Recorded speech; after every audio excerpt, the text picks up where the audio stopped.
ধরো সামনে 3 দিন দিদির বিয়ের জন্য স্কুল যেতে পারবে না। হেড স্যারকে একটা অ্যাপ্লিকেশন লিখতে হবে। কিভাবে লিখবে বলো তো? চলো চট করে দেখে নিই। সবার উপরে বাঁ দিকে লিখবো টু দ্য হেডমাস্টার। ঠিক তার নিচে তোমার স্কুলের নাম, তার নিচে স্কুলের ঠিকানা। সাবজেক্ট লিখতে হবে। কি লিখবো? Prayer for leave of absence. তার নিচে রেসপেক্টেড স্যার লিখে কমা দেবো। এরপর বডি অফ দ্য লেটারটা লিখবো, যেটা শুরু করব উইথ ডিউ রেসপেক্ট দিয়ে।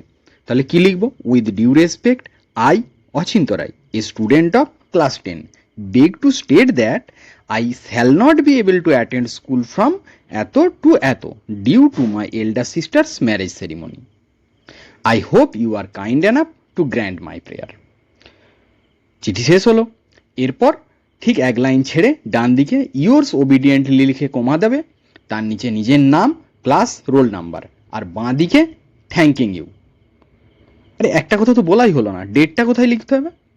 দেখো, ডেট তুমি থ্যাঙ্কিং ইউ এর নিচেও লিখতে পারো, আবার এই যে to the headmaster Goghat high school Goghat Hooghly লিখেছো এর নিচেও ডেট লিখতে পারো।